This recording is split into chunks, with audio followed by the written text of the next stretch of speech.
Hi friends, welcome to Rani's kitchen. నేను మీ రాణి. ఈరోజు breakfast recipe చేసి చూపించబోతున్నాను. బ్రేక్ఫాస్ట్ అంటే మీకు వీడియోలో చూస్తుంటేనే అర్థమవుతుంది కదా, ఇడ్లీ రెసిపీ అండి. ఇడ్లీ అందరికీ తెలుసు కదా, ఇంకేముంది చూడటానికి అని అనుకోవద్దు.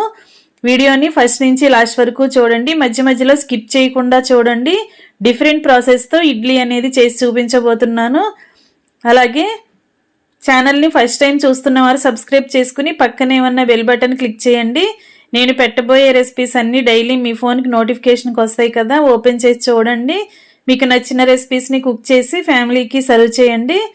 అన్నీ కూడా మన ఇంట్లో ఉన్న ఇంగ్రీడియంట్స్తోనే సింపుల్గా టేస్టీగా సింపుల్ ప్రాసెస్తో కుక్ చేసే రెసిపీస్ని చూపిస్తాను. అవన్నీ కూడా మీ ఇంట్లో అందరికీ నచ్చేలా ఉంటాయి. హెల్దీ రెసిపీస్ని, టేస్టీ రెసిపీస్ని చూపిస్తానండి. వీడియోని ఫస్ట్ నుంచి లాస్ట్ వరకు చూడండి. ఇంకా ప్రాసెస్లోకి వెళ్ళిపోదాం. ముందుగా ఒక బౌల్ నిండా మినపప్పును తీసుకుని ఒక గిన్నెలోకి వేసుకోండి. ఏదైనా బౌల్ కానీ గ్లాస్ కానీ ఏదైనా సరే కొలతగా తీసుకుని ఒక గిన్నెలోకి పోసుకోండి. ఇప్పుడు గిన్నె నిండా వాటర్ పోసుకుని 4 గంటలు పప్పుని నాననిద్దాం. నేను పొట్టు మినపప్పుతో చూపిస్తున్నాను కదా, మీరు గుళ్ళు మినపప్పుతో అయినా చేసుకోవచ్చండి. గుళ్ళు మినపప్పు అయితే 2 గంటలు నానితే సరిపోతుంది. ఇప్పుడు మనం ఏ కప్పుతో మినపప్పును కొలుచుకున్నామో అదే కప్పుతో 2.5 కప్పుల ఇడ్లీ రవ్వ తీసుకోండి. దానిని కూడా వేరే ఒక బౌల్లోకి వేసుకుని నానపెట్టుకోండి. గిన్నె నిండా వాటర్ పోసుకుని మినపప్పుతో పాటే 4 గంటలు రవ్వను కూడా నానపెట్టండి. నానిన తర్వాత మినపప్పుని రవ్వని కూడా బాగా వాష్ చేసుకున్న తర్వాత చూపిస్తాను.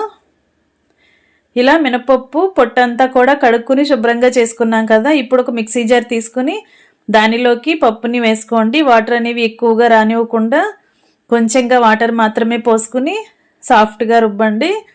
మిక్సీ జార్లో కాకపోయినా గ్రైండర్లో అయినా రుబ్బుకోండి. ఇడ్లీ అనేవి ఇంకా బాగా వస్తాయి. ఇలా నలిగిన తర్వాత ఒక గిన్నెలోకి వేసుకోండి. ఇప్పుడు మనం ముందుగానే కడుక్కుని నీట్గా పెట్టుకున్న ఇడ్లీ రవ్వను కూడా వాటర్ అనేవి ఏమీ రాకుండా గట్టిగా ఇలా పిండుకుంటూ రవ్వను మాత్రమే పిండిలోకి వేసుకోండి, మినప్పిండిలోకి వేసుకోండి. ఇలా ఇడ్లీ రవ్వని 2 చేతులతో గట్టిగా ప్రెస్ చేసినట్లయితే వాటర్ అన్నీ కూడా కిందకు వచ్చేస్తాయి.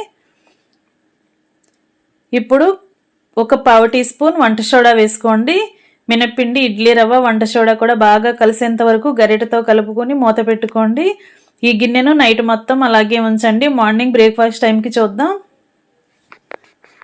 మార్నింగ్ కల్లా చూసినట్లయితే పిండి అంతా చక్కగా పొంగుతూ వచ్చిందండి. ఇలా సాఫ్ట్గా వచ్చింది. మరొకసారి బాగా కలుపుకొని గిన్నెను పక్కన పెట్టండి. ఆలు మసాలా ఇడ్లీ అని చెప్పాను కదా. ఇప్పుడు బంగాళదుంపల్ని కట్ చేసుకుని ఒక గిన్నెలోకి వేసుకుని ఒక 1/2 గ్లాస్ వాటర్ పోసుకోండి. ఒక 1/2 teaspoon salt, 1/2 teaspoon పసుపు వేసుకుని గిన్నెకు మూత పెట్టుకుని కుక్కర్లో పెట్టి 3 విజిల్స్ వచ్చేంత వరకు ఉడికించండి. కుక్కర్లో కాకపోయినా డైరెక్ట్గా అయినా పెట్టుకుని ఉడికించండి. ఉడికిన తర్వాత వాటర్ అన్నీ తీసేసుకున్న తర్వాత బాగా చల్లారిన తర్వాత పైపీలు ఓపెన్ చేసి చూపిస్తున్నాను. ఇప్పుడు ఒక మిక్సింగ్ బౌల్ తీసుకుని దానిలోకి బంగాళదుంపని గ్రేటర్తో తురుముకోండి. దుంప అనేది పలుకులుగా రాకుండా ఇలా మెత్తగా ముద్దలాగా రావాలి. ఈ విధంగా తురుముకోండి. తురుమంతా కూడా ఇలా గిన్నెలోకి వేసుకున్నాం కదా. ఇప్పుడు టేస్ట్కి సరిపడా సాల్ట్ వేసుకోండి. బంగాళదుంపలు ఉడికించినప్పుడు కూడా సాల్ట్ వేసాం. ఇప్పుడు కొంచెం తక్కువగా చూసుకుని వేసుకోండి. అలాగే 1 టేబుల్ స్పూన్ కారము, 1 టీ స్పూన్ ధనియాల పొడి, 1/2 టీ స్పూన్ జీలకర్ర పొడి, 1/2 టీ స్పూన్ మసాలా వేసుకోండి. గరం మసాలా వేసుకుని కొన్ని కరివేపాకులు కూడా ఇలా సన్నగా కట్ చేసి వేసుకోండి.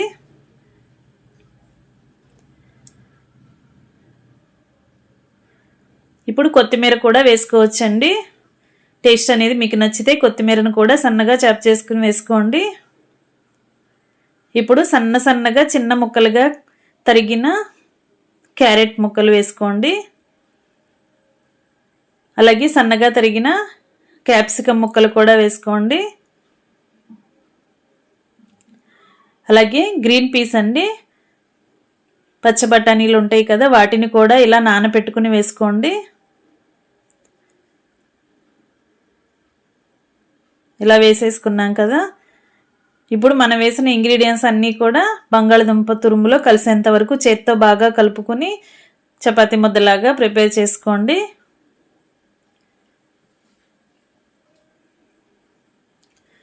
ఇప్పుడు కొంచెం కొంచెంగా ఆలు ముద్దను తీసుకుని చిన్న చిన్నగా ఇలా చిన్న చెక్కలాగా ఒత్తుకోండి, అప్పడంలాగా ఒత్తుకోండి. ఇలా ఒత్తుకుని ఒక ప్లేట్లోకి పెట్టుకోండి. సేమ్ ఇదే ప్రాసెస్తో మనం ఎన్ని ఇడ్లీ చేసుకోవాలి అనుకుంటున్నామో అన్ని ఇడ్లీలకి సరిపడా కూడా ఈ విధంగా బంగాళదుంప తురుముతో ముద్దతో ఈ విధంగా చేసుకుని ప్రిపేర్ చేసుకుని రెడీగా పెట్టుకోండి.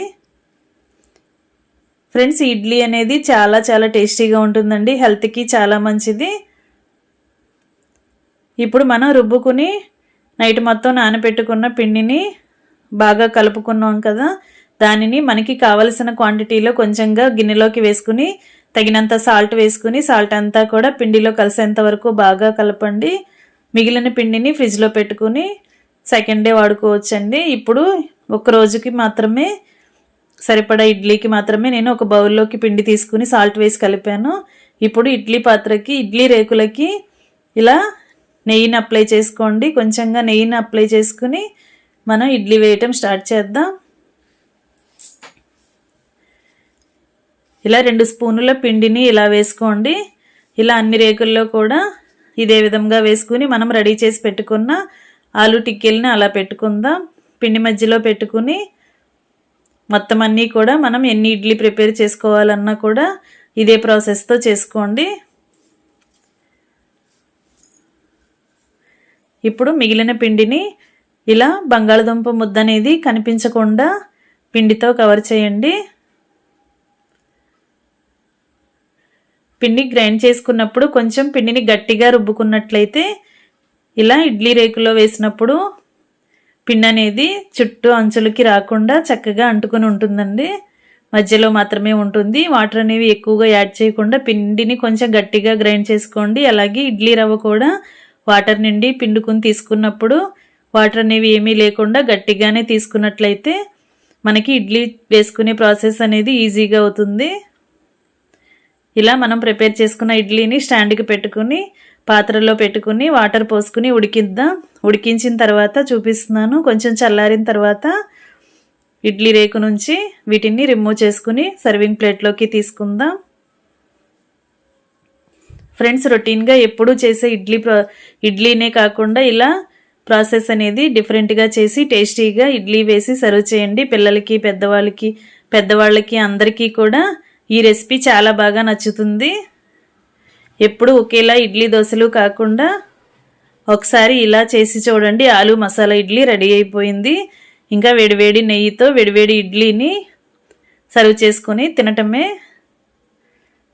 చట్నీ అక్కర్లేకుండానే మనకి డైరెక్ట్గా ఇలా ఇడ్లీని తినొచ్చండి. లేదంటే కొబ్బరి చట్నీతో కూడా సర్వ్ చేసుకోవచ్చు. పల్లీ చట్నీ, టొమాటో చట్నీ, ఏ చట్నీ అయితే అయినా కూడా మీకు నచ్చిన చట్నీతో ఇలా సర్వ్ చేసుకోండి. వీడియో నచ్చినట్లయితే లైక్ చేయండి.